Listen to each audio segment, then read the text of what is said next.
और रमज़ान का एक अहम पैगाम और सबसे बड़ा पैगाम और सबसे बुनियादी जो पैगाम है वो ये है कि रमज़ान इसलिए आता है कि हमको हामिल कुरान बना दे। रमज़ान इसलिए आता है कि कुरान के पैगाम से हमको आशना कर दे। रमज़ान इसलिए आता है कि कुरान से हमारा ताल्लुक़ उस्तवार हो जाए। आप जानते हैं इसी मुबारक महीने में कुरान मजीद का नुज़ूल हुआ। शहर रमज़ान अल्लज़ी उनज़िल फ़ीहिल कुरान, रमज़ान का महीना वो महीना है जिसमें कुरान नाजिल हुआ। कुरान क्या है? हुदल लिन्नास, सारी इंसानियत के लिए हिदायत का सरचश्मा है, सारी इंसानियत के लिए रोशनी है, सारी इंसानियत के लिए रहनुमाई है।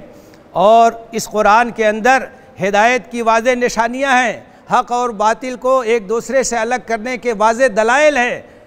फ़मन शहद मिनकुमुश्शहर फलयसुम, फरमाया कि जो भी रमज़ान का महीना पाए उसे चाहिए कि वो रमज़ान के रोज़े रखे। ये कुरान के नुज़ूल का महीना है, इसका रोज़ा फ़र्ज़ किया गया और उसमें रियायत भी दी गई कि अगर कोई बीमार है, कोई मुसाफिर है तो वो रोज़ा छोड़ सकता है, बाद में उतने रोज़े क़ज़ा कर लेगा। अल्लाह तुम्हारे साथ आसानी चाहता है, तुमको परेशानी में मुब्तला करना नहीं चाहता है। अगर रोज़े छूटे हैं माजूरी की वजह से, बीमारी की वजह से, बाद में उसकी तकमील कर लिए। अल्लाह की किबरियाई का ऐलान कीजिए, अल्लाह का शुक्र अदा कीजिए। और फरमाया वैज़ा सअलक इबादी अन्नी फ़इन्नी क़रीब, बंदे मेरे बारे में पूछें तो उनसे कह दीजिए कि मैं उनसे बिल्कुल करीब हूँ। उजीब दावत दाए इज़ा दान, जब कोई मेरे सामने हाथ फैलाता है, मुझसे दुआ करता है तो मैं उसकी दुआ को कबूल करता हूँ। बंदों को चाहिए कि मेरी आवाज़ पे लब्बैक कहें, मेरे पैगाम पे लब्बैक कहें, मेरे ऊपर यकीन रखें, ईमान रखें, यही उनके लिए रुश्द और हिदायत का रास्ता है। तो मेरे भाइयों, मेरे बुज़ुर्गों, रमज़ान का पैगाम, ईद उल फ़ित्र का पैगाम, कुरान से अपने ताल्लुक़ को उस्तवार करने का पैगाम। कुरान क्या है? ये अल्लाह रब्बुल आलमीन का कलाम है, ये कलाम रब्बिल आलमीन है, ये सारी इंसानियत के लिए है। अल्लाह सबका रब है और अल्लाह ताला ने जो चीज़ें बनाई हैं वो सबके लिए बनाई हैं। उसने ये सूरज पैदा किया, उसकी रोशनी सबके लिए है, ये ज़मीन सबके लिए है, ये आसमान सबके लिए, ये हवाएं सबके लिए चलती हैं। उसी तरह से अल्लाह का कलाम है कुरान मजीद की शक्ल में जो अल्लाह ताला ने नवाजा है, ये सबके लिए है। कुरान सबके लिए है।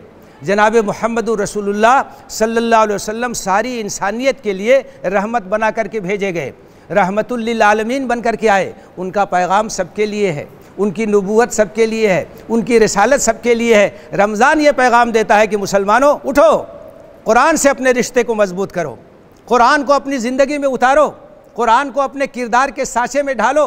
तुम्हारी ज़िंदगी, तुम्हारा अखलाक, तुम्हारा किरदार, तुम्हारा घर, तुम्हारा ख़ानदान, तुम्हारा समाज, तुम्हारा मुआशरा, ये सब कुरान के सांचे में ढलना चाहिए। कुरानी शख्सियतें बननी चाहिए, कुरानी घर बनने चाहिए, कुरानी समाज बनना चाहिए। और इस कुरान के पैगाम को लेकर के सारी दुनिया में आम करने के लिए निकल जाओ, क्योंकि ये सारी इंसानियत के लिए अल्लाह का पैगाम, ये ज़िंदगी है, ये रूह है। व कज़ालिका वहयना इलैका रूहम मिन अम्रिना, ऐ नबी हमने आपकी तरफ रूह उतार दी है, ज़िंदगी उतार दी है। कुरान के बग़ैर इंसान ज़िंदा नहीं है, इंसान मुर्दा है, इसलिए कि वो तारीकी में है, उसे पता नहीं क्या करना चाहिए, क्या नहीं करना चाहिए। अफमन कान मैतन फ़अहयैनाहु वजअलना लहू नूरन यमशी बिही फ़िन्नास कमन मसलहु फ़िज़्ज़ुलुमाति लैसा बिख़ारिजिम मिन्हा।